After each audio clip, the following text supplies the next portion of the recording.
Bienvenue dans On n'a jamais fait comme ça, le podcast qui révolutionne vos pratiques RH. Vous en avez marre des méthodes RH de notre siècle ? Vous cherchez des solutions concrètes qui fonctionnent vraiment ? Alors vous êtes au bon endroit. Dans chaque épisode, je vous dévoile les stratégies qui marchent, les innovations qui changent la donne et les témoignages de ceux qui osent faire différemment. Ah oui, je suis Florent Le Tourneur, fondateur de We Feel Good. Et depuis 2016, ma team et moi avons transformé la communication RH de plus de 150 entreprises et collectivités. Notre mission ? Vous donner les clés pour attirer les talents, fidéliser vos équipes et booster l'engagement.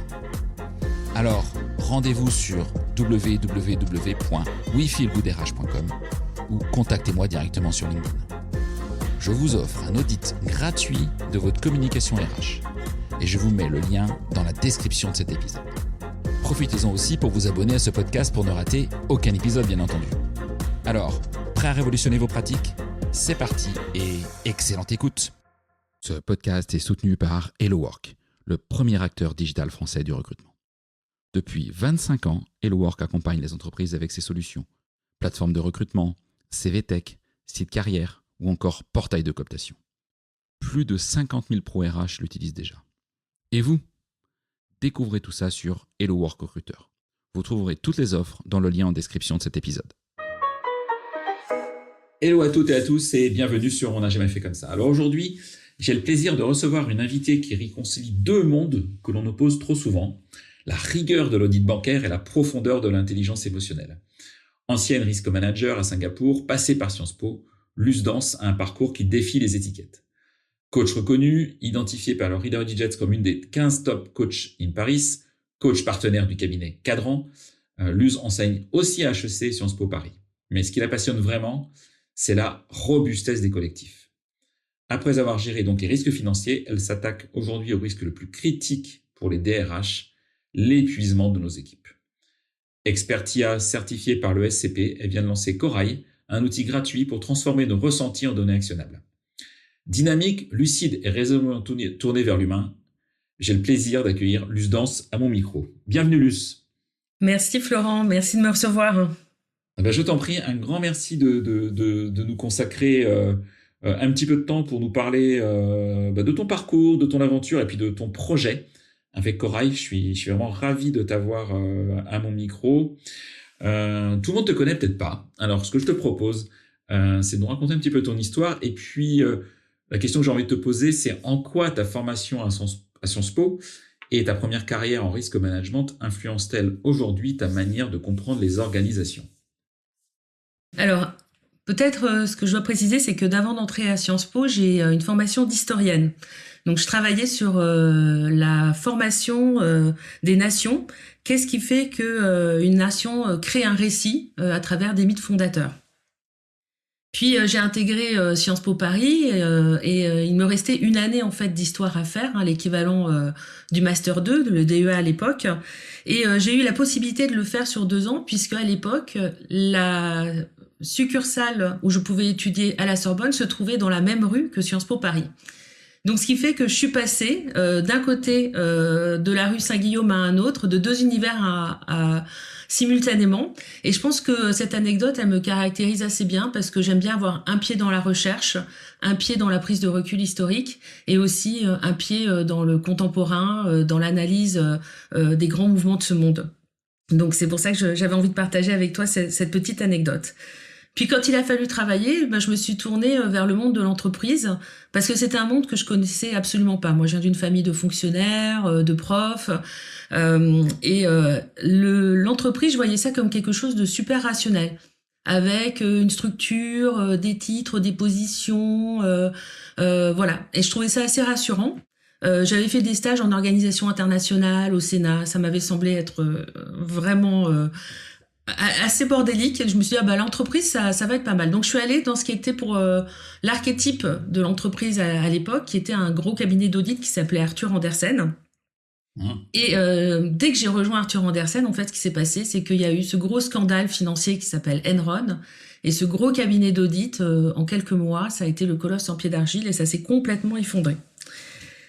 Donc, et bien sûr, en travaillant en tant qu'auditrice, j'ai découvert que le monde du travail n'était pas du tout un monde rationnel.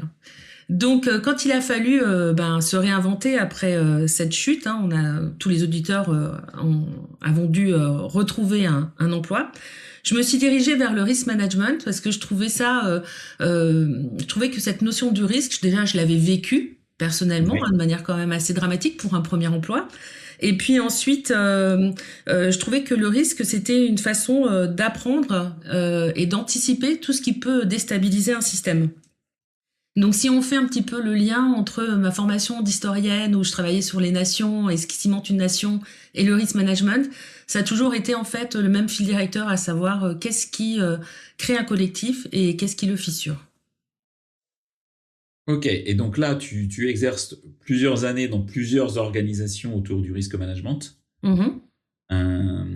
Et, ça, en France, mais aussi à l'étranger. C'est là où tu pars à Singapour, je crois. C'est ça. Donc j'ai d'abord fait du risk management pendant 5 ans en France, à la BNP chez HSBC, et puis après je pars pour 8 ans à Singapour, Ok. où je travaille chez UBS et Royal Bank of Scotland. Ouais, donc dans Donc des vraiment le domaine financier. très belles organisations. Et malheureusement, tu traverses une épreuve personnelle qui est majeure. Je crois que c'était au moment de ton troisième enfant. Je crois que c'était ce que tu m'avais C'est ça, expliqué. c'est ça. Est-ce que tu peux nous en parler et nous expliquer surtout ce qui t'a changé et ce qui t'a fait basculer effectivement dans l'univers dans lequel tu es aujourd'hui? Ouais. Alors effectivement, c'était une épreuve qui m'a totalement changée. Mais je pense qu'il y a la LUS V1 et la LUS V2 après l'épreuve du cancer. Donc j'étais établie depuis 6 ans à Singapour, responsable d'une équipe avec déjà 2 enfants. J'attends mon troisième. Tout se passe très bien. Rythme soutenu évidemment. J'apprends quand je suis enceinte de 7 mois que j'ai un cancer grave. Donc l'expression être fauché, littéralement, on la vit. Tout s'arrête, tout s'accélère, faut partir en traitement. Et la LUS V1, c'était une LUS qui voulait tout bien faire, donc j'ai été la patiente modèle. J'ai fait tout ce qu'il fallait avec une seule obsession qui était de revenir au travail le plus rapidement possible et de reprendre ma vie d'avant. Vraiment d'évacuer l'épisode cancer. Et puis, ça a été tellement évacué qu'en fait, quand je suis rentrée au bout de 6 mois, les gens pensaient que je rentrais de congé maternité, en fait. Ils n'avaient même pas vraiment réalisé que j'avais été malade entre-temps. Et j'avais vraiment cette notion, je pense que beaucoup de managers ont, qu'il faut être là pour l'équipe, qu'il faut être présent, qu'on peut pas lâcher les autres, etc. Mais évidemment, donc j'ai tenu comme ça pendant 2 ans qui ont été assez lourds parce que des enfants jeunes, mes 2 derniers avaient 1 an d'écart, et puis aussi des opérations de reconstruction physique, mais certainement pas mentale, successives. Et donc, au bout d'un moment, en fait, j'ai réalisé que j'avais vraiment le couperet qui était pas passé loin. J'avais en gros 30% de taux de survie. Et il y a une question qui est venue de manière vraiment récurrente, qui est maintenant que j'ai cette nouvelle vie, qu'est-ce que je vais en faire? Qu'est-ce que je peux faire pour vraiment donner un sens à cette nouvelle vie qui m'a été redonnée? Mais j'étais toujours dans une logique pas mal d'optimisation. J'ai démissionné de mon poste, mais c'était notre dernière année à Singapour, il fallait préparer le déménagement, j'avais mon aîné qui était en difficulté scolaire, et puis je me suis dit, je vais aussi reprendre des études pour pas laisser place au vide. Et donc j'ai pris des études de coaching parce que j'avais réalisé que dans mon métier de risk manager, j'étais extrêmement douée pour tout ce qui était de mettre les gens ensemble, les faire coopérer après une crise, un risque opérationnel qui était survenu. Et puis quand j'ai fait ma formation de coaching, j'ai pris une claque parce que là, c'était plus des risques financiers qu'il fallait gérer, c'était mes propres peurs, mes propres doutes, ma volonté permanente de toujours bien faire, de toujours tenir. En fait, c'était devenu mon identité. Et donc, j'ai eu à l'issue de ça 3 années vraiment de traversée du désert où j'ai déménagé 2 fois, j'ai eu encore un parcours de santé. Mais j'ai rénové une maison, j'ai créé une entreprise de bijoux, je l'ai revendue, mais en fait, en gros, je savais pas trop quoi faire. Et il m'a fallu 3 ans pour que le projet de coaching arrive. Alors c'est assez rigolo parce que souvent les gens pensent que les coachs c'est des gens qui ont été virés de leur entreprise. Pas du tout. Pour moi ça a été une vocation qui a été vraiment choisie. Et il m'a fallu aussi du temps pour comprendre, et je le vois aussi chez les gens que j'accompagne qui ont un burn-out, que ce temps de la digression est vraiment important. C'est vraiment un temps où on se reconstruit. Et c'est un temps aussi où je me suis reconstruit en aidant les autres. Ce qui m'a amené à devenir coach, c'est aussi que j'avais monté une association qui s'appelle C'est mon nouveau moi, qui est vraiment une très grosse association sur les réseaux sociaux. On a aussi sorti un livre qui s'appelle Plus jamais seul face au cancer. Et en fait, en aidant les autres, je me suis reconstruite et toujours autour de cette notion du récit. Qu'est-ce qui est arrivé et qu'est-ce que j'en ai fait? Et donc cette notion de récit est revenue à ce moment-là dans ma vie, mais un récit du coup qui était devenu beaucoup plus intimiste. Ok, hyper inspirant. Euh, à l'issue de ça, ou en parallèle de ça, tu reprends tu animes des formations à Sciences Po. Mhm. Donc, l'élève devient professeur dans son école. Pourquoi tu choisis de donner des cours à côté? Quel type de cours tu donnes et pourquoi tu allais aussi vers ce monde de l'éducation sur certains aspects?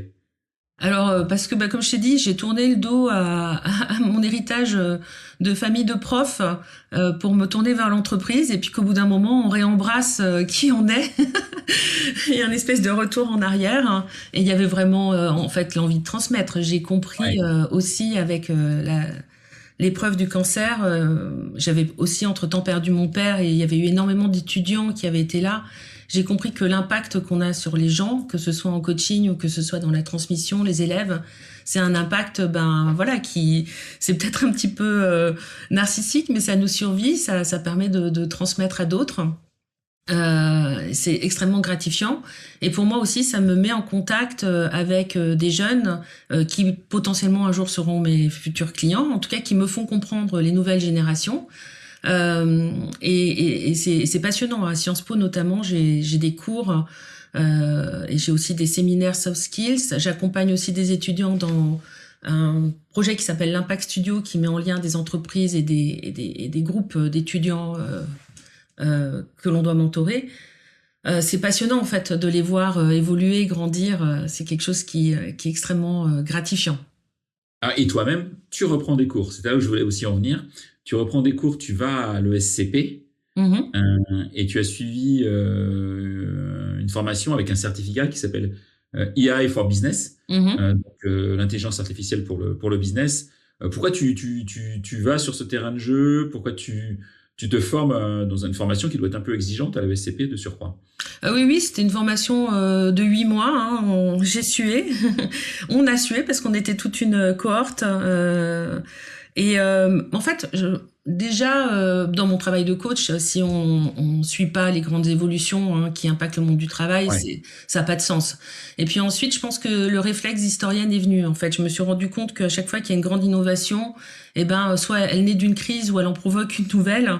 Voilà, il y a eu la révolution industrielle, la globalisation des marchés, Internet, la digitalisation. La digitalisation, j'étais passée un peu à côté parce que je montais mon activité.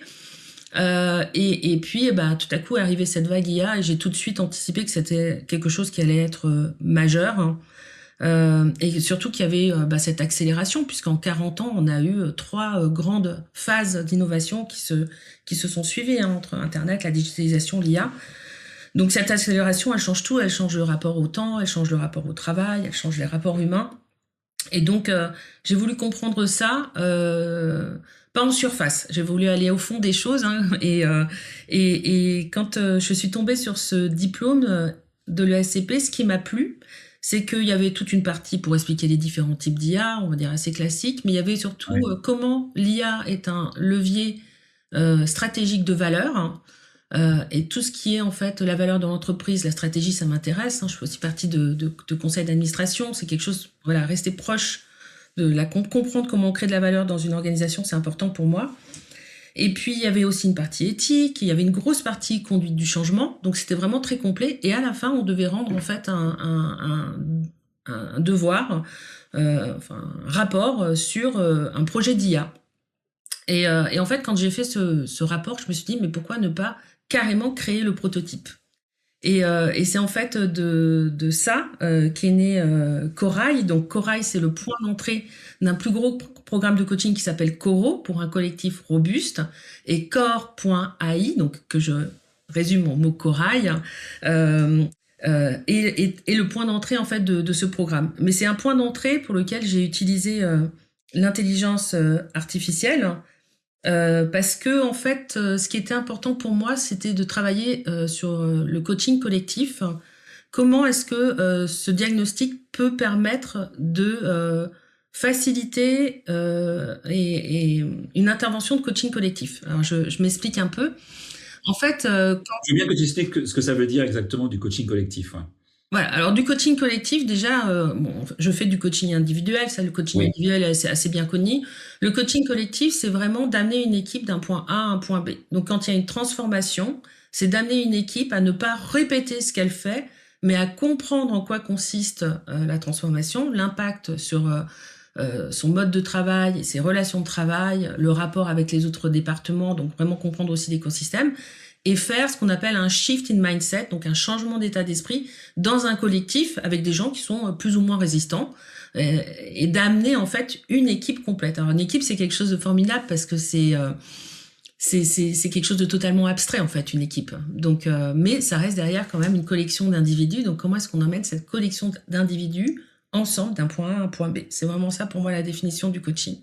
Et ma question, Luce, ça veut dire que si je te comprends, un groupe ou un collectif, un groupe peut quelque part s'épuiser alors que ses membres, si on les prend individuellement, ils vont bien. C'est-à-dire que toi, tu sépares effectivement l'individu du collectif, et c'est le collectif que tu accompagnes à aller mieux demain par rapport à ses projets, à ses changements, à son quotidien. Alors, on peut avoir une disparité dans les individus d'une équipe, mais néanmoins, une équipe qui s'épuise, c'est quand même une équipe où il y a à l'intérieur des éléments qui sont épuisés.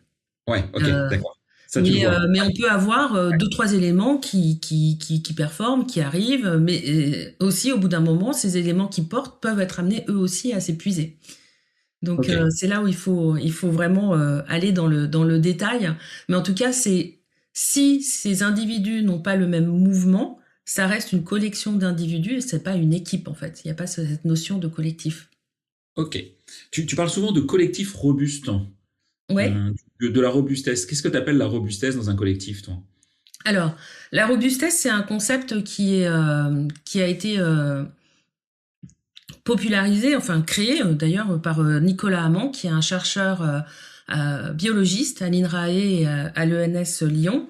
Et en fait, Nicolas Hamon a mis en évidence le fait que un organisme vivant ne fonctionne jamais à son plein potentiel.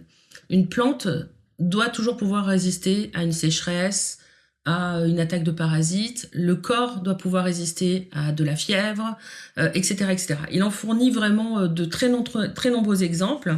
Et en fait, ce qu'il dit, c'est que de nos jours, dans un monde où tout est optimisé, donc notamment depuis les années 50, où on est dans cette notion d'efficacité, où on laisse pas place à la redondance, on laisse pas place au temps, tout est fait dans l'urgence. Et ben les organisations perdent de leur robustesse. Et quand elles perdent de leur robustesse, en fait, elles se fragilisent, elles deviennent vulnérables. Donc n'importe quel élément géopolitique, n'importe quel même élément interne qui ne tient plus peut faire basculer la totalité du système. Donc c'est ça en fait la notion de robustesse d'Olivier Hamon, pardon. Et ce qui a été pour moi, ça a été vraiment pour moi un changement de paradigme. Il a fait une intervention lors du congrès ICF de mars 2024 auprès des coachs. Et nous, les coachs, on accompagnait les entreprises à être plus performantes. Donc, en fait, on contribuait quelque part à rendre ce système encore plus dans la performance. Et en fait, d'écouter Olivier Hamon, ça a été vraiment pour moi une prise de conscience énorme, un changement total de paradigme. Et je me suis dit, mais voilà, ça c'est vraiment pour moi l'avenir de demain pour les organisations. Ok. Et donc, tu as lancé donc un programme qui s'appelle Coro. Mm-hmm. ça tu en as parlé, avec en point d'entrée Corail, d'accord? Et ça, je trouve ça hyper intéressant. Je trouve ça même nouveau de voir l'intelligence artificielle intervenir dans ce genre de programme. Et pourquoi, à ton avis, alors, tu vas nous expliquer comment fonctionne Corail, ce que c'est, etc., et Mhm. combien de temps ça prend. Enfin, on a besoin un peu d'éclairage sur tout ça. Et pourquoi, déjà, en prenant un peu de hauteur, c'est indispensable pour toi de commencer par un diagnostic IA, du coup, avant toute intervention humaine, parce que ça va être ensuite, j'imagine, le déroulé. Ouais. Alors, c'est venu d'une observation qui est que quand je suis appelée par des entreprises, souvent c'est pour une intervention d'un jour, 2 jours avec voilà un problème lié à un conflit. Mais pourquoi est-ce que le conflit éclate? C'est pas forcément dit un problème lié à de la cohésion. Mais pourquoi est-ce que les gens ne coopèrent pas? C'est pas forcément dit. Donc en fait, on est souvent appelé plus pour le symptôme que pour comprendre la cause profonde qui peut se passer. Et donc, en fait, quand on arrive à intervenir, parfois on parvient à notre client à lui faire comprendre la valeur d'avoir une intervention sur le long terme. Mais bah voilà, surtout quand on est, comme je l'étais à l'époque, un petit cabinet seul, c'est très difficile de vendre un dispositif long. Ouais. Surtout que bah, la commande, elle est pas claire au niveau du manager.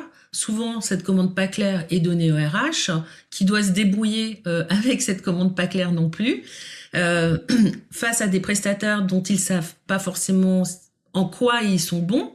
Donc c'est très compliqué en fait, et ça crée beaucoup de confusion, et c'est vraiment pour moi une condition aussi d'échec du coaching, des interventions, de certaines interventions de coaching collectif.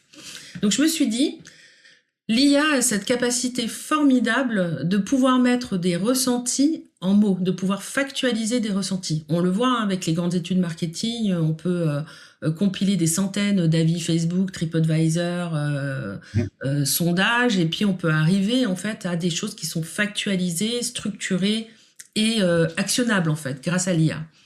Donc c'est pour ça que quand j'ai dû créer mon fameux prototype pour le SCP, je me suis dit, eh ben voilà, c'est sur ça que je vais travailler. Je vais aider les gens, les managers d'équipe, puisque c'est un outil qui est dédié, faut le préciser quand même, aux managers d'équipe ou de projet, donc à des gens qui ont en charge de réguler un collectif. Ça va permettre de transformer des ressentis en données factuelles, comme bah voilà, sentiment d'injustice, mise en silo, pauvre coopération avec les autres services. Ça, des fois, les managers n'ont pas le recul suffisant pour pouvoir mettre ces facteurs de manière claire. Et grâce en fait à Corail, on peut avoir cette prise de recul, et donc du coup une commande claire. On gagne énormément de temps, et l'intervention de coaching collectif est vraiment facilitée. Ok. Alors, et concrètement, comment ça fonctionne? C'est-à-dire que moi, je suis DRH, je suis RH. Je veux être accompagné. Euh, Comment intervient Corail? À quel moment? Enfin, au début, donc j'ai bien compris. Au début. Et puis, comment ça intervient? Combien de temps ça va me prendre? Qu'est-ce qu'il faut faire? Alors déjà, c'est extrêmement facile parce que l'outil est gratuit et en accès libre. D'accord. Donc Ok. ça c'est super simple, et même AmiCoach, vous pouvez aussi y avoir accès. Donc c'est très facile pour qui veut l'utiliser en fait, d'envoyer quand le résultat apparaît sous la forme d'un compte rendu, deux facteurs comme je l'ai dit qui sont structurés, et d'un baromètre de l'énergie collective. On en parlera après de cette notion d'énergie collective, j'imagine. Et ça peut être téléchargeable en PDF et donc utilisable par qui veut. Donc déjà, il n'y a pas besoin nécessairement de passer par moi, c'est pas captif. D'accord. Parce que voilà, j'ai vraiment voulu ouvrir cet outil à tout le monde. C'était ma volonté que ce soit utilisé par le maximum de personnes. Euh, voilà. Ensuite, la façon dont ça se présente, c'est 15 questions qui sont basées sur une recherche scientifique autour de la notion de burn-out collectif ou collective exhaustion. Donc 15 questions avec des réponses fermées. Et ensuite, il y a une première boucle itérative où on demande à la personne qui répond des exemples concrets. Et après, une deuxième boucle itérative où on demande des verbatim. Donc des verbatim, ça va être on n'a jamais fait comme ça, par exemple. Oui. Mais ça peut être aussi, c'est toujours les mêmes qui sortent leur épingle du jeu, on n'écoute jamais la base, etc., etc. Et ces verbatim, en fait, sont extrêmement intéressants parce que c'est là où on va pouvoir transformer l'intuition du manager en levier d'action clairement actionnable. Et ça, n'importe quel coach, même aguerri, n'aura jamais la capacité, en fait, de pouvoir transcrire aussi rapidement des ressentis en éléments actionnables. Alors bien sûr, ça reste une hypothèse de départ. Après, voilà, on part dans un processus humain où on travaille l'hypothèse, etc., etc. Donc j'invite vraiment les DRH à l'utiliser déjà pour eux, pour leur équipe, parce que les DRH souvent ont des équipes à eux, et aussi pour les managers qui auraient besoin ou envie d'une intervention de coaching collectif. Ouais, et j'aime bien cette histoire de verbatim plutôt que des notes, tu vois, de 1 à 10, souvent, vous situez où, machin, etc. Toi, tu vas sur du concret, en fait. Voilà. Et comment tu t'assures que l'IA, ça c'est pour moi, c'est pas simple à imaginer, elle parvient à transformer tous ces éléments, toutes ces données, tous les textes, qui sont des ressentis informels, quelque part, en données exploitables, ensuite par un DRH ou par un coach ou par toi, dans le cadre du programme Coro. Comment tu t'assures que l'IA elle est pertinente là-dessus Alors c'est pas de l'IA open source, hein. C'est une IA, c'est un prompt en fait qui est mis dans l'outil. Donc il y a une interface qui est créée par l'outil, un calcul aussi du baromètre d'énergie collective qui est fait en mélangeant les éléments de réponse classiques, hein, ABCD avec voilà les deux boucles itératives dont j'ai parlé. Et tout ça, ça a été créé par un prompt que moi j'ai mis dans cet outil qui est une forme de chatbot en fait. Donc le prompt, c'est vraiment un prompt que j'ai créé sur la base de recherches que j'ai faites, de lecture plutôt, c'est pas moi qui ai fait les recherches, de lecture faites par des chercheurs, des psychologues du travail qui ont vraiment élaboré sur cette notion de burn-out collectif, qui est une notion très peu connue. Ouais, et comment toi tu identifies quelque part, si on vient sur ce sujet, quelque part un risque critique de burn-out collectif? Alors un risque individuel, on l'imagine bien, malheureusement d'ailleurs, mais comment tu l'identifies ce risque de burn-out collectif? Alors, on le sait, hein, il est vécu, il est identifié par tout ce qu'on voit autour du désengagement. Le désengagement, c'est un peu le mal du siècle, hein. Il y a toujours ces mêmes chiffres qui reviennent de Gallup en 2023 qui disait qu'en Europe, il y avait 13% de salariés qui se sentaient engagés, qu'il y avait un salarié sur 3 qui se disait en risque de burn-out individuel. Donc on sent que l'engagement, c'est vraiment quelque chose... Enfin voilà, c'est vraiment le mal contemporain dans les entreprises. C'est aussi un mal qui coûte extrêmement cher, hein. Les DRH le savent, c'est vraiment très dommageable pour l'entreprise. Mais le désengagement plutôt est une conséquence de l'épuisement collectif. Donc l'épuisement collectif, c'est une notion qui a été trouvée, ça s'appelle collective exhaustion en anglais.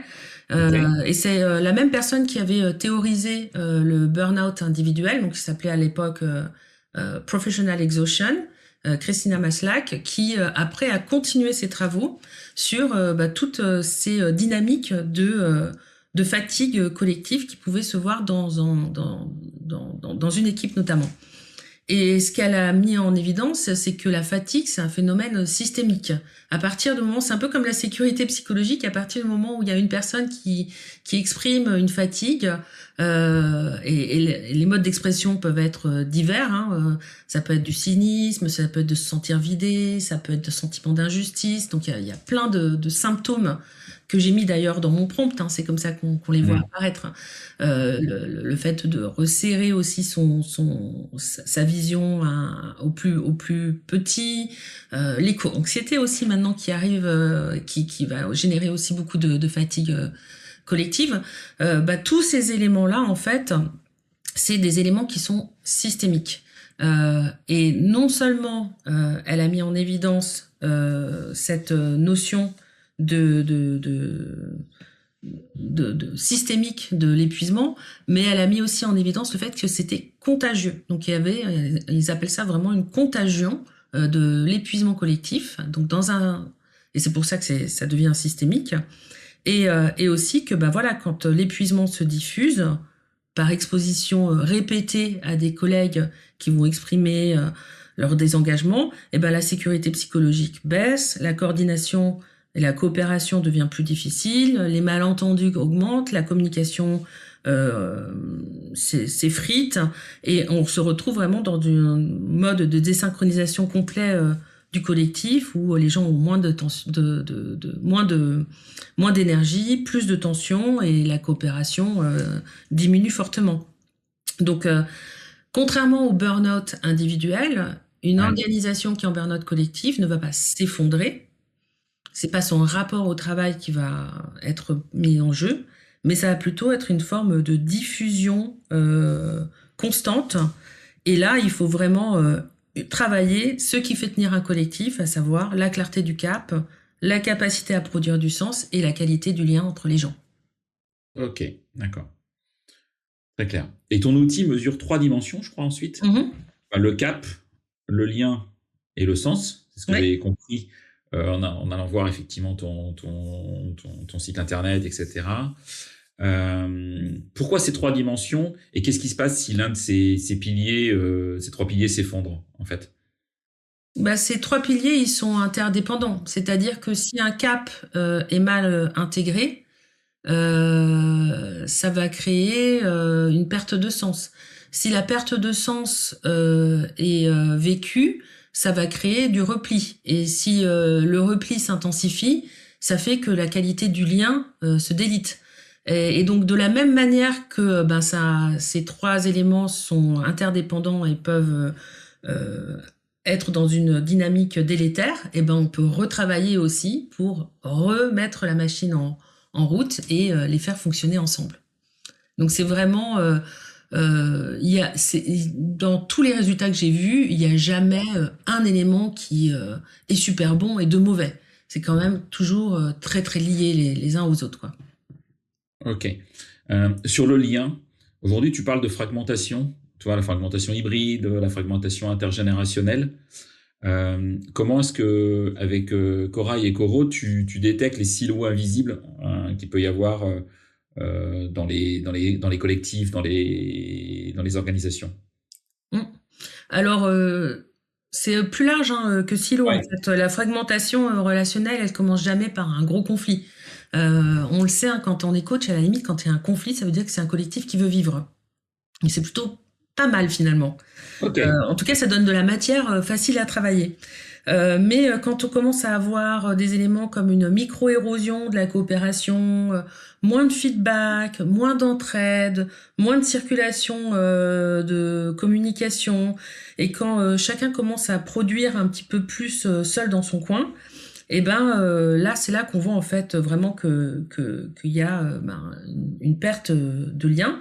Et aujourd'hui, cette perte de lien, elle est vraiment aussi nourrie par toute la multiplicité des outils, en fait, par le travail hybride. Tout ça, c'est des éléments qui font que la qualité du lien devient aussi de plus en plus difficile à maintenir pour un manager.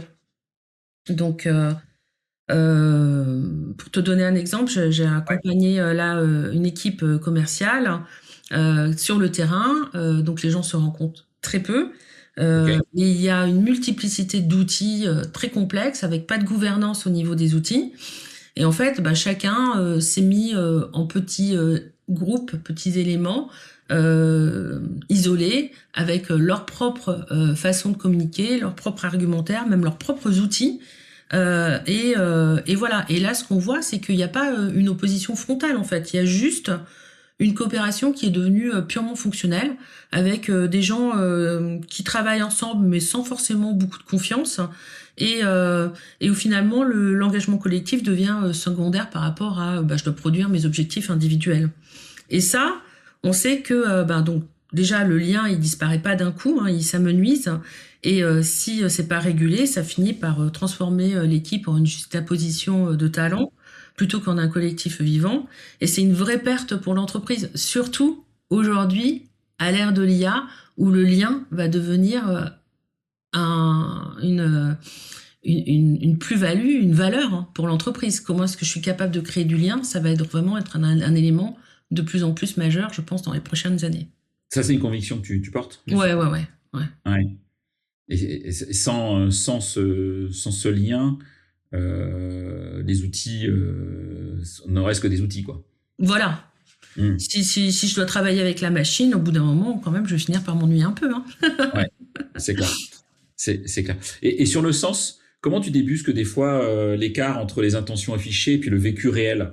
Parce que ça, c'est toujours. T'as beaucoup d'organisations qui disent ah mais moi le job que je donne quand j'accompagne mes équipes ça a du sens, mais par contre c'est pas ressenti comme tel par les individus qui eux sont au quotidien. Et voilà, tu vois, donc je vois des écarts entre des fois des intentions affichées et puis ce que vivent vraiment les hommes et les femmes qui sont sur le terrain. Comment est-ce que toi tu travailles ce sujet? Ouais. Alors c'est exactement ce que tu dis, c'est ces injonctions contradictoires. Hein. On l'a vu sur le lien, hein. C'est travailler ensemble, mais il y a de plus en plus, les gens sont de plus en plus de leur côté. Et sur le sens, l'injonction contradictoire, c'est on prend soin de vous, mais en même temps, soyez des unités de production productives. Et donc ça crée, moi, ce que j'appelle du care washing, hein, et ça se repère très très vite. Hein. Les collaborateurs sont très sensibles à ça.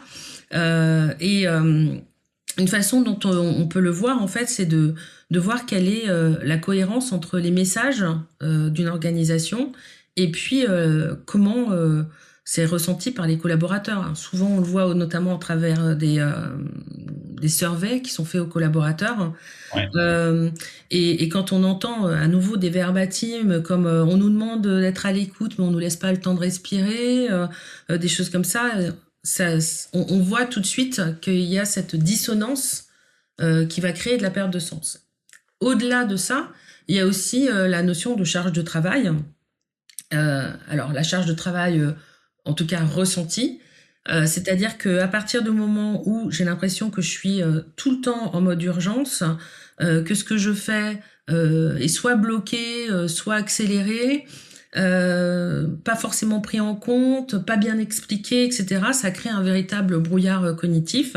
Les tâches, les projets, les urgences s'enchaînent sans que les gens soient vraiment capables de comprendre quel est l'impact que eux ils ont dans une organisation. Donc ça, c'est aussi une mission que j'ai eue dans une grande banque française où il y avait des équipes qui aimaient vraiment leur métier, mais qui ne comprenaient plus la stratégie globale. Il y avait plusieurs couches entre celle du groupe, de la filiale, les différents départements, les priorités n'étaient pas claires. Et donc, ce que ça introduit du coup, c'est qu'on produit énormément, mais finalement, à quoi ça sert? Donc, sentiment de dévalorisation, sentiment d'injustice et perte de la fierté aussi du travail accompli et un cynisme qui commence à s'installer. Et ça aussi, c'est le lit des arrêts maladie, du turnover. Donc, c'est aussi quelque chose qui coûte pour l'entreprise. Ok. Tu as une entreprise, je crois, qui est dans le monde médical ou pharmaceutique qui s'est lancée dans la démarche.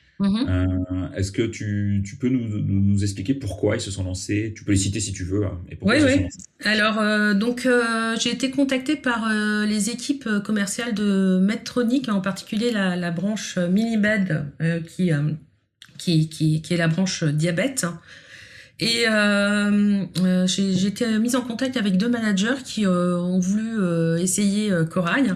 Et là, c'est Corail qui m'a vraiment fait, qui a vraiment été pour moi l'élément qui m'a permis de concrétiser le travail que je veux faire avec eux est surtout un travail qui fait sens puisque c'est un travail sur le long terme où on entre via Corail, mais on peut dérouler ensuite le programme de Coro. Donc, c'est extrêmement satisfaisant parce que... C'est un programme long, hein. C'est ce que tu dis, c'est pas du speed coaching. Hein. Voilà, c'est un programme long ensuite sur plusieurs mois.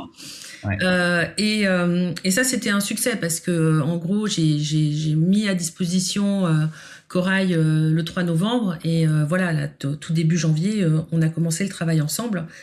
Et donc là, en fait, c'est deux équipes commerciales qui travaillent en fait dans un contexte de grosse transformation, hein, de compétitivité accrue aussi et de redéfinition du travail pour les équipes commerciales. Et là, en fait, je dois dire que c'est formidable quand on trouve des clients qui partagent déjà à la base la même envie, à savoir comment est-ce que je peux une véritable lucidité managériale qui se dit comment est-ce que dans cet environnement incertain je vais pas simplement vouloir rester performant mais je veux aussi vouloir rester solide ensemble.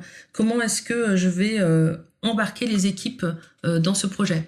Et donc ça a été vraiment le point de départ de cette mission avec Minimed. La volonté de pas traiter la transformation comme un sujet uniquement stratégique organisationnel, mais vraiment comme un sujet profondément relationnel et profondément énergétique. Ok, très très chouette. Donc là, ils sont au début de l'histoire. Voilà.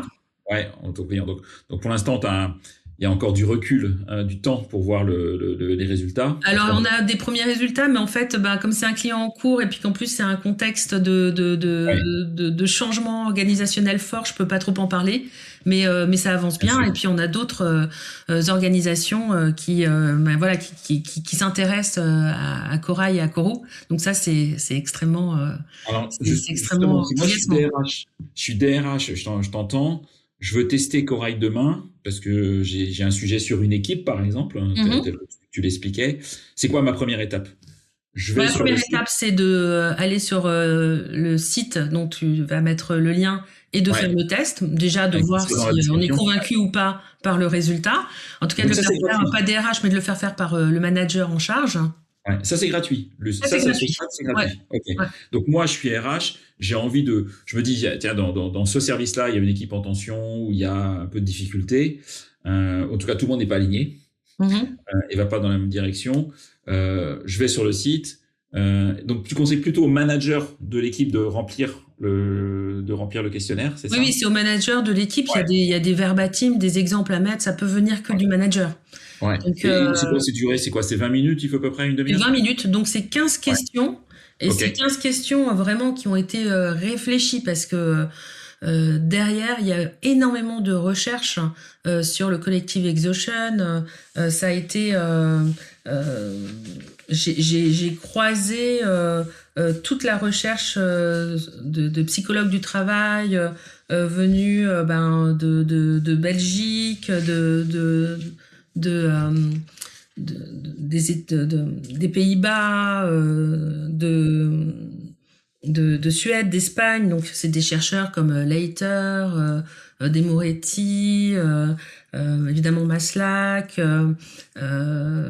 Christensen. Voilà, c'est vraiment des chercheurs qui travaillent sur le sujet et qui font vraiment des avancées énormes, qui ont aussi des échelles en fait de mesures et donc je me suis inspirée en fait de tout ça pour créer le questionnaire. Donc il y a vraiment derrière le questionnaire est un questionnaire empirique, c'est-à-dire que je me suis appuyée sur de la recherche. Je ne suis évidemment pas chercheuse moi-même, mais il y a véritablement des fondements scientifiques derrière. Donc le modèle en tant que tel, cap, lien, sens, c'est un modèle que j'ai créé. Et à cet égard, je voulais partager une anecdote. J'ai partagé cet outil avec Jérémy Lamry, qui est quelqu'un que j'admire profondément. Et il m'a dit, c'est super, il faut cependant faire attention de ne pas tomber amoureux de son modèle. Alors sur le coup, ça m'a interpellée.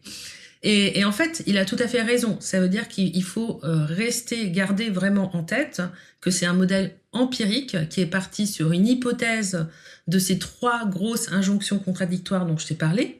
Le cap qui ne permet pas, qui n'est pas ancré, le sens où il y a du carewashing, finalement un décalage entre l'intention affichée et le ressenti du collaborateur, et le lien qu'on demande d'avoir mais qui est fragmenté.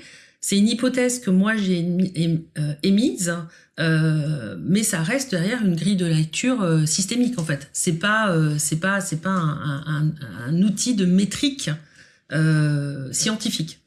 Mais néanmoins, c'est une accélération énorme.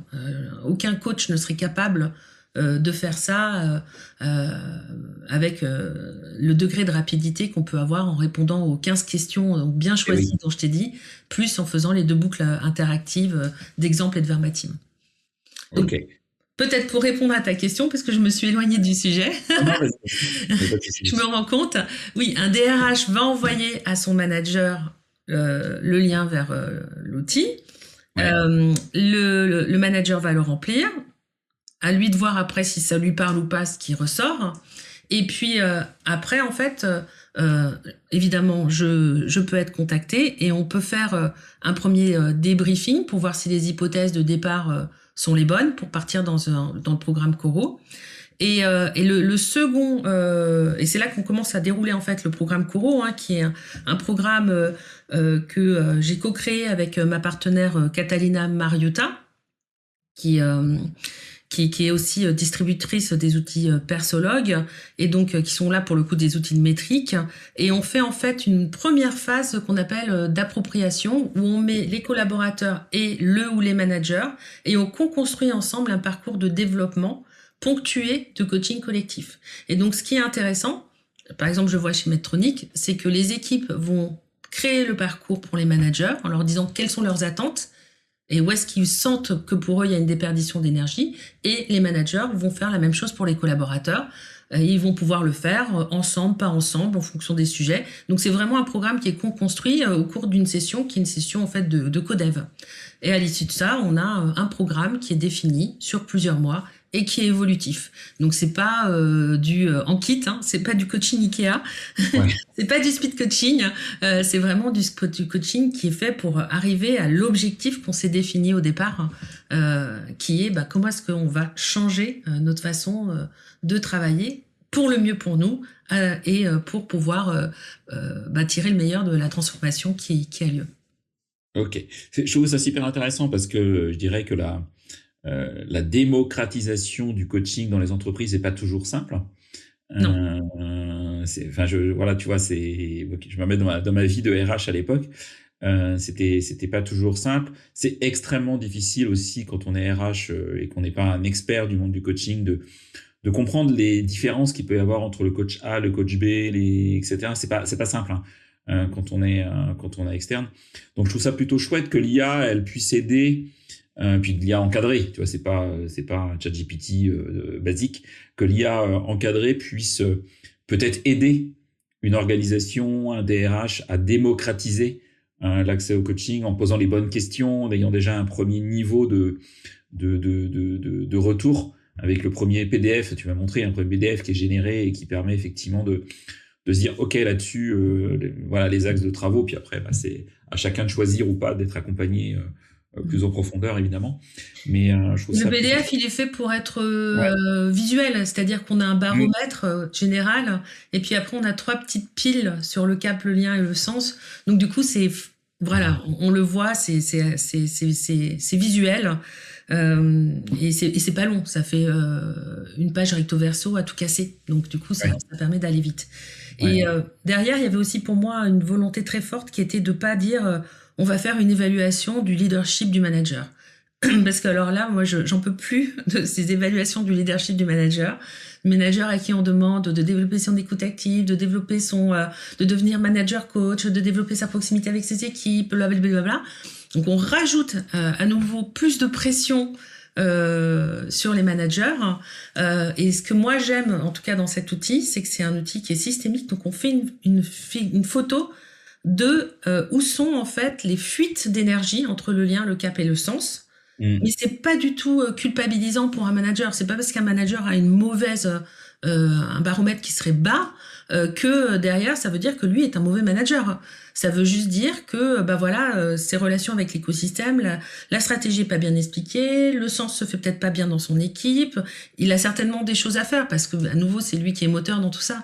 Mais c'est vraiment ce désalignement qui est mis en évidence. C'est pas la valeur ou la capacité du manager. Ok, extrêmement. Merci pour la précision parce qu'elle est vraiment importante. Tiens, toi qui es prof aujourd'hui à Sciences Po, HEC aussi, je crois que tu es prof à HEC. Mhm. Ouais, c'est ça. Est-ce que tu vois, si tu vois tes étudiants, tes étudiantes là, si tu te remets dedans, est-ce que tu vois un fossé entre les attentes des étudiants, des étudiantes aujourd'hui et la réalité des DRH en poste est-ce que tu vois un écart entre la vision des étudiants et des étudiantes et la réalité des DRH aujourd'hui? Est-ce qu'il y a des choses qui te marquent? Alors, Ouais. cette année, j'ai donné un cours, un séminaire de 3 jours autour de les soft skills à l'ère de l'IA. Ah, très bien. Donc, je me suis retrouvée avec des étudiants. Très sincèrement, je savais pas quel était leur niveau d'IA. Donc ça, c'était compliqué de faire le cours. Hein, et je leur ai dit, bah, voilà, on va faire ensemble, hein, parce que. Et en fait, je me suis rendu compte qu'ils sont consommateurs d'IA, mais qu'ils ne sont pas forcément très ça dépendait, hein. Il y en avait certains qui connaissaient vraiment bien les modèles d'IA, mais c'était plutôt, tous venaient plutôt dans une logique de consommateur d'IA. Et avec en fait, ce qui m'a étonné, donc c'est une intervention, donc faut peut-être pas généraliser, mais en tout cas moi ce qui m'a étonné, c'est qu'il n'y avait pas du tout d'euphorie technologique. Il y avait Ok. plutôt une inquiétude, plutôt à se demander, bah voilà, comment est-ce qu'on va pouvoir encadrer l'IA d'un point de vue éthique, comment est-ce que, ben, s'il se dirige dans un métier, comment savoir si ce métier va perdurer ou être remplacé partiellement ou totalement par l'IA. Ils voient que bah, la technologie va vite, donc ils se demandent aussi bah, comment ils vont pouvoir être formés, hein, toute cette phase de formation. Donc, en plus, et du côté des entreprises, notamment chez certains managers, il y a un engouement pour l'IA en disant, mais c'est pas assez simple, tu fais ça, tu fais un prompt, c'est facile. Donc, voilà. Et ils ont pas vraiment la capacité, en fait, d'apprendre. Et puis, ces mécanismes de transmission qui se perdent aussi parce que là, pour le coup, du côté des entreprises, certains managers sont dans cette euphorie technologique. Alors, pour répondre à ta question, du côté des DRH, moi, je sens une inquiétude aussi, mais Mhm. je dirais qu'elle est plutôt d'une autre nature, hein. Là où les étudiants s'interrogent pour leur avenir individuel, les DRH, ils s'interrogent sur ben, l'équilibre global de l'organisation, hein, comment adapter les compétences quand il y a une transformation qui est super rapide, comment requalifier sans fragiliser, comment éviter les fractures euh, numériques et générationnelles, comment intégrer l'IA sans perdre l'humain. Enfin bon, tout ça, c'est des questions qu'ont les DRH et ils ont tout à fait raison de les avoir parce que bah voilà, il y a vraiment un enjeu de réinventer le futur du travail qui soit humainement soutenable et aussi collectivement robuste. Ok. Hyper intéressant ta vision, ta double vision en tout cas. Bon, est-ce qu'il y a un sujet que j'ai pas abordé, une question que je t'ai pas posée, un point que tu aurais aimé ajouter à notre échange, Luce?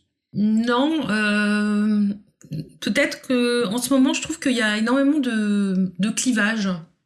Ouais. Je sens que même dans notre métier, enfin, bon, déjà, on le voit, hein, ben, notamment à Sciences Po, les clivages sont très forts. Moi, quand j'étais étudiante, on n'avait pas cette notion de clivage, hein. On se disputait entre gens de gauche et gens de droite, et puis on partait prendre un verre et faire un baby. Enfin, je caricature, mais c'était un peu ça.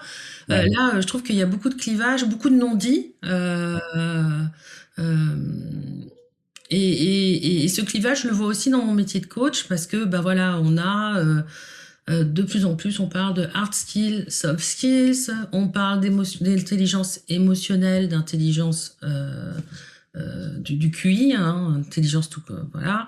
On Mm. parle intelligence artificielle, intelligence humaine, et tout ça, en fait, je trouve que ça contribue à créer beaucoup de peur, en fait, tous ces clivages. Donc voilà, peut-être qu'une réflexion comme ça que j'ai à la volée. C'est en plus, ben, vu l'actualité qu'il y a en ce moment, Mm. c'est toutes ces peurs, tous ces clivages qui sont pour moi de plus en plus visibles et qu'on transcrit aussi dans notre petit quotidien. Mm. Pour moi, l'intelligence, hein, c'est interliguer, c'est mettre en lien les choses. Et voilà quoi, on n'a pas besoin, on peut mettre en lien beaucoup de choses, on n'a pas besoin d'opposer et de faire des dichotomies en permanence. Mm. Et comme tu dis, une actualité malheureusement trop riche, que ce soit en France ou hors de nos frontières, quoi. Voilà. Ok, extrêmement clair. Est-ce qu'il y a des personnes que tu me recommanderais d'interviewer sur ce podcast? Tu vois, des gens que tu connais, ou des gens que tu aimerais entendre, tout simplement. Ouais, alors bah, il y en a deux. La première c'est France Guilaine, qui est ex-DRH au Crédit Immobilier de France et qui est une structure bancaire que j'accompagne et qui est en résolution, donc une entreprise qui va fermer. Et bah, France a réalisé 9 plans sociaux avec une infinie précision de tout ce qui est connaissance du droit social et aussi une infinie humanité. Donc je pense que c'est vraiment une personne à connaître parce qu'elle a une sacrée expérience. Et puis une autre personne, ce serait Florence Bernet, qui est Learning Director chez Engie. Et moi, ce que j'aime, c'est qu'elle se pose toujours des questions. Elle veut toujours aller plus loin dans sa vision du learning comme levier de transformation stratégique. Et elle met toujours en lien le développement des talents, l'employabilité, les enjeux clés des organisations. Donc elle est toujours dans de la prospective et ça, j'aime beaucoup. Ok. Et comment toi tu réalises ta veille pro? Est-ce que tu es plutôt podcast? Est-ce que tu lis beaucoup? Est-ce que tu es plutôt newsletter? Et est-ce que tu as même des tips, une fois des contenus que tu pourrais partager? Alors, je réalise une veille qui est assez intuitive, c'est-à-dire que j'écoute, et puis quand il y a un sujet qui me tombe dans l'oreille, je vais creuser. Et c'est ce que j'ai fait là avec la notion de collective exhaustion. Ouais. Voilà, c'est vraiment avoir le nez tourné sur ce qui se passe. Et évidemment, ça c'est via LinkedIn. Hein. Et puis Ouais. et après, surtout quand on entend un peu tout et son contraire et que on sent qu'il y a beaucoup de buzz. Là, en général, moi, j'aime bien m'engouffrer et comprendre un petit peu quelle est ben voilà, la recherche derrière et essayer de me faire ma propre opinion. Et si Donc, on... je lis beaucoup d'articles scientifiques, en fait. Une fois que je rentre Ok. dedans, par contre, je rentre... c'est du deep dive, là. Et si on s'intéresse vraiment au coaching, parce que tu vois, moi je ne saurais pas par où commencer, en fait, si je Mhm. m'intéressais au coaching, il y a un contenu, un homme, une femme que tu conseilles de suivre particulièrement aujourd'hui, qui t'inspire, toi, dans tes travaux? Alors, il y a François Délivré qui fait beaucoup de travaux, justement, sur IA et coaching, qui est, on va dire, il m'en voudra pas de dire que c'est un vieux de la vieille dans le coaching. En tout cas, c'est vraiment un des pères fondateurs du coaching. Et j'aime bien son approche parce qu'elle est pas rigoriste. Je trouve que voilà, dans les coachs, il y a beaucoup de coachs qui sont quand même très puristes, à ne pas faire de mélange avec la facilitation, l'enseignement, la formation. Ils restent vraiment dans une espèce de coaching pur.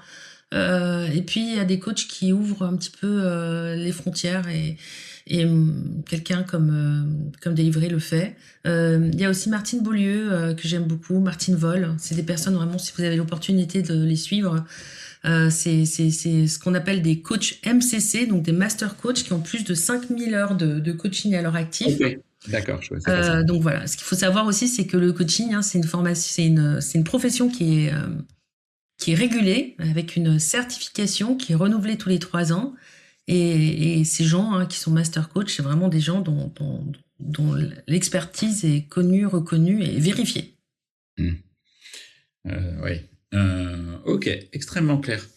Si on a besoin de te joindre, Luz, on fait comment? Bah, LinkedIn, Ouais, ça va, tu réponds. je réponds. Ok.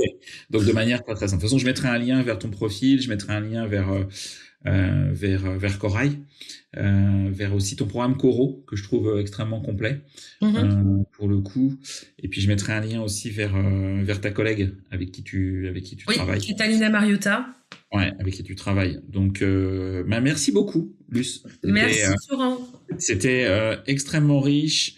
Merci pour toutes tes précisions. Merci aussi d'avoir partagé tes convictions autour du sujet du coaching, de l'IA et du coaching, parce que on peut concilier les deux sans avoir peur. En tout cas, avec si c'est bien encadré et bien préparé tel que toi tu l'as fait. Et si on en connaît les limites aussi, bien sûr. Ouais, voilà. Non, mais voilà. Humaine est nécessaire. Et l'IA n'est pas le coach. Voilà, qu'on soit extrêmement clair. Voilà. Voilà, c'est un outil au départ pour poser un diagnostic qui permet effectivement ensuite d'avoir les bons travaux de coaching et la bonne méthodologie pour aboutir au bon résultat. C'est pas l'IA qui va faire le coaching. Enfin, en tout cas, j'espère que vous n'avez pas compris ça parce que sinon, on a tout faux pendant 1 heure. Voilà. C'est ça, ouais.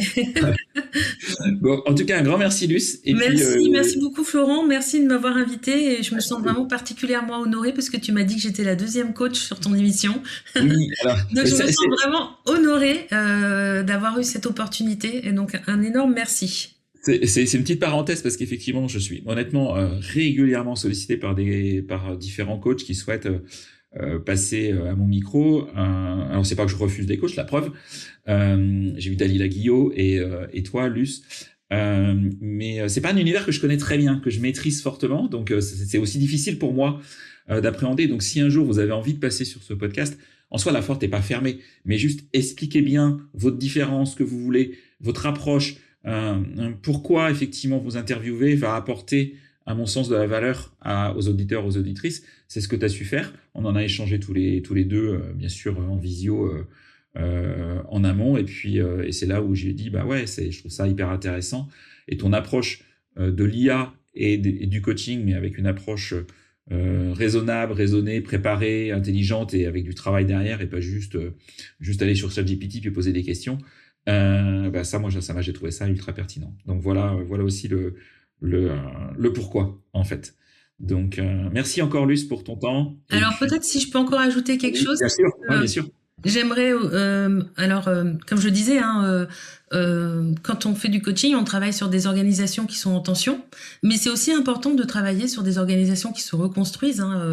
L'idée de Coro, c'est de régénérer l'énergie d'une organisation. Et j'aimerais aussi qu'il y ait plus de DRH qui fassent appel à des coachs quand il s'agit de consolider quand tout va bien. Et j'ai eu l'opportunité de le faire pour Accor, pour l'hôtel Scribe, et c'était formidable parce que le coach n'est pas forcément un pompier. Le coach peut aussi être une personne qui va accompagner pour consolider et cranter un peu plus ce qui va bien aussi dans les équipes. Donc ça, c'était peut-être une dernière précision que je voulais partager avec toi. Ok. Bah écoute, un grand merci pour cette précision, Luce. Et puis, voilà, chers auditeurs, auditrices, si vous souhaitez contacter Luce, je mettrai tous les liens dans la description de cet épisode. Merci à tout le monde. À bientôt. Merci, au revoir. C'est terminé pour ce bel épisode. Merci de l'avoir suivi en entier. Pour ne pas rater le prochain, d'ailleurs, je prépare plein de chouettes entretiens pour ces prochaines semaines, abonnez-vous à On n'a jamais fait comme ça. C'est le bouton Suivre sur Apple Podcast ou s'abonner simplement sur Spotify.